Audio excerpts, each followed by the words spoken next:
Thank you very much, Presiding Officer. Can I begin by sending my deepest condolences, and I'm sure those of the entire Chamber, to the family of Keith Rowlinson, who tragically died following an assault at Elgin Bus Station last Friday. Keith died serving his community, and there is a huge amount of shock and anger across Murray. Keith was a loving husband and father, and our thoughts are with his family at this deeply tragic time, as well as his many friends and colleagues at Stagecoach. And can I also echo, Presiding Officer, what you said earlier this week, following the King's announcement that he was receiving treatment for cancer. We wish His Majesty and the entire royal family all the very best for the King's full and speedy recovery.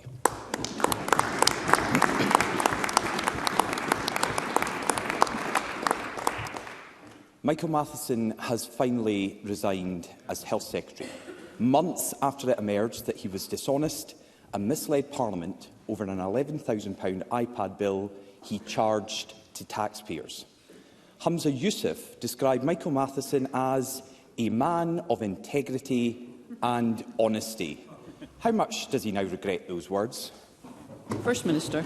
Presiding Officer, can I also pay my condolences, as I did earlier this week, to the family of Keith Rowlinson. And I know that his tragic killing has undoubtedly not just impacted his family, but the local community. And I know, as somebody whose family was previously bus drivers, that community is actually extremely close to each other. So all of the bus driving community will be impacted and affected by that tragic killing. Can I also echo what I said earlier this week? After His Majesty's openness about his recent prostate treatment, I, like many, I'm sure, was moved to hear of and saddened to hear of his subsequent unrelated cancer diagnosis. His Majesty's candour, supporter of many cancer charities over the years, is admirable. A diagnosis of cancer is a cause of great worry in any family, and I wish His Majesty a speedy and full recovery. He and the entire royal family are in my thoughts and prayers, and I'm sure the thoughts and prayers of everybody in this chamber. In relation to Michael Matheson, question of substance Douglas Ross has asked, Michael Matheson, of course, did make a mistake. He made that mistake and he apologised for that mistake. What he did ask for was due process. And I think somebody who served this Parliament, served his country, served in the government, not for years actually, he served in this Parliament for decades, that he should be afforded that due process. That due process, as it is coming to its conclusion, Michael has come to the conclusion himself that he should stand down, and I, of course, have accepted his resignation. I do think, though, that the Conservatives talking about integrity in public life will be quite galling for those that are listening, Presiding Officer. Can I remind Douglas Ross that he, of course, called Boris Johnson an honest man? That would be the Boris Johnson who lied about Partygate. That would be the Conservatives, of course, who awarded multi-million-pound contracts, PPE contracts, to their pals. So if there is one party in this chamber, Presiding Officer, that has no credibility in talking about integrity in public life, it is the Conservatives. Douglas Ross. As clear as day, not a bit of regret from the First Minister for claiming that Michael Matheson was a man of integrity and honesty. And he says the former Health Secretary came to this decision after the due process. He says in his own two-page letter that he's not received the findings of the review. However, he thinks it's in his own best interest and the best interest of the SNP government that he resigns. If he's so keen on due process, why not wait for the report to be published? But let's be clear. Michael Matheson was dishonest about his £11,000 iPad bill. He made a false claim for thousands of pounds of taxpayers' money. He misled the public, the press and this Parliament. He kept on being dishonest even as his story changed. He's resigned, but Humza Yousaf should have sacked him the minute it became clear that Michael Matheson had not told the truth. And again, in this lengthy letter from the former Health Secretary, there is not one word of apology to the people of Scotland for what he did and his dishonesty. And I hope the First Minister will stand up and apologise on his behalf. But can I ask Humza Yousaf, Why did he continue to have this disgraced minister in his government for months after the situation first came to light? First Minister, before you begin, I will just remind the Chamber that the investigation process, a confidential process, is still ongoing. First Minister. Well, as I said, Michael Matheson, and as he reiterated in his letter, as the process is coming to a conclusion, he has offered his resignation. I have accepted his resignation. Can I remind Douglas Ross, when it comes to mistakes that are made, Douglas Ross, of course, forgot to declare tens of thousands of pounds of income that he of course, just simply forgot to do. So mistakes can happen, Presiding Officer. I don't think I was asking for Douglas Ross's resignation at that point, because we understand mistakes absolutely can happen. And Douglas Ross says that Michael Matheson did not apologise. That is incorrect. Can we please have quiet so that we can all hear questions and responses? First Minister. That is incorrect. If Douglas Ross wants to look at the official records... Mr Ross. First Minister. Douglas Ross may not want to listen to what I've got to say, but of course he can read over the official record in this chamber when Michael Matheson made a personal statement. He reiterated his apology on numerous occasions for the mistake he had made. And he did make a mistake. I'm not suggesting he did not. All I'm suggesting is that, of course, a man who has served this Parliament for many years, decades in fact, has worked diligently, worked hard in every role that he has been in, was afforded due process. He has been afforded that due process and come to the conclusion that he should stand down. In terms of what he has helped to achieve, of course, is he has helped to achieve a recovery of our NHS. That process, of course, ongoing. But under Michael Matheson, under this government, we are focused on the recovery of the NHS. And that includes, of course, record funding for our NHS. That includes record funding for our NHS, which is in very stark contrast to a Conservative government that is imposing real-term cuts on the NHS in England. Douglas Ross.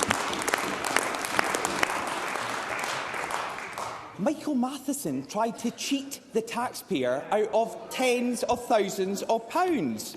He has been backed every step of the way by Humza Yousaf, and he's still being backed by the First Minister. Even when the Health Secretary's story changed, Humza Yousaf was still there defending him. He stood by him even when Michael Matheson had to cancel appearances at GP surgeries and stop doing his job to avoid scrutiny. He let him continue to be Health Secretary while Michael Matheson was distracted and was a distraction. The First Minister was just about the only person who still supported Michael Matheson.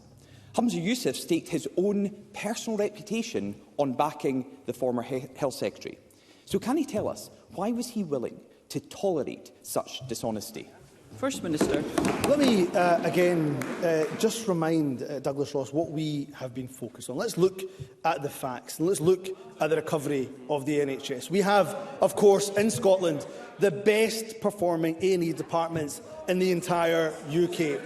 A real terms uplift for the NHS in Scotland, while the Tories inflict a real terms cut to the NHS England to the tune of over £1 billion.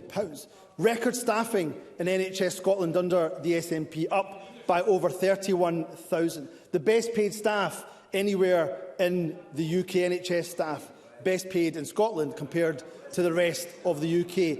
Outpatients who've been waiting over 2 years have reduced by almost 70%. Inpatients who've been waiting over 2 years reduced by over 25%. They don't want to hear it, Presiding Officer, because it points to an NHS recovery. Can I remind all members of the atmosphere that we wish to have at this session? We want members to be able to put questions and to respond in an orderly manner, and we wish to be able to hear one another. And of course, unlike where the Tories are in charge, Scotland hasn't lost a single day of NHS activity to strike action, including, of course,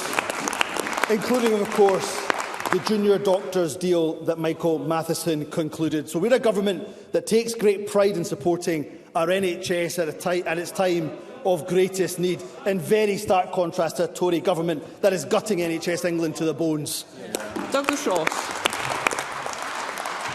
Listening to that answer, it's like Humza Yousaf doesn't realise his disgraced former Health Secretary resigned this morning. It's incredible. But Humza Yousaf said the £11,000 claim was a legitimate parliamentary expense. The First Minister claimed months ago that the matter was closed. There was nothing more to see here. He told me in this chamber last year he had absolute and full confidence in Michael Matheson. He said Michael Matheson was a man of integrity and honesty. Humza Yousaf backed him to the hilt. But most of Scotland has known from the very beginning that Michael Matheson was dishonest. Humza Yousaf's own reputation is in tatters over the scandal. He looks weak. Now, trust in this government is gone.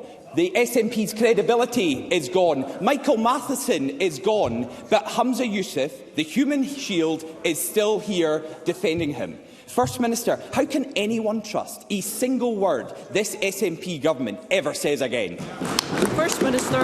Well, Presiding Officer, Douglas Ross wants to talk about trust. Yeah. Did he not see the Ipsos Pori poll yesterday that showed that we, the SNP, is trusted? First Minister. We are simply not going to be conducting our business in this manner. I'd ask the front benches in particular to set the best of examples. First Minister. Well, they don't want to listen to the facts, Presiding Officer, and the facts show that the SNP still continues to be trusted by the people of Scotland over the NHS, over the economy, over transport, over health, and in stark contrast to the Conservatives. How dare Douglas Ross stand here and talk about standards in public life in the week where his leader, the Prime Minister... First Minister. Mr Ross, you have put your questions. The First Minister is now responding. Let us do one another the courtesy. We may not always agree with what we are hearing, but we are simply not going to shout at one another, are we? First Minister. And how dare Douglas Ross stand up in this Parliament, in this chamber, in this week of all weeks, and talk about standards in public life when his leader, the Prime Minister, quite literally gambled with the lives of the most vulnerable this week. This week, just yesterday, quite literally decided to punch down on one of the most marginalised communities in the entire country. And not just on any day, of course, on the day that Brianna Gay's mother was in the House of Commons. That is a disgrace. That is shameful. So I'll certainly not be taking any lectures whatsoever from the Conservatives on standards and integrity in public life.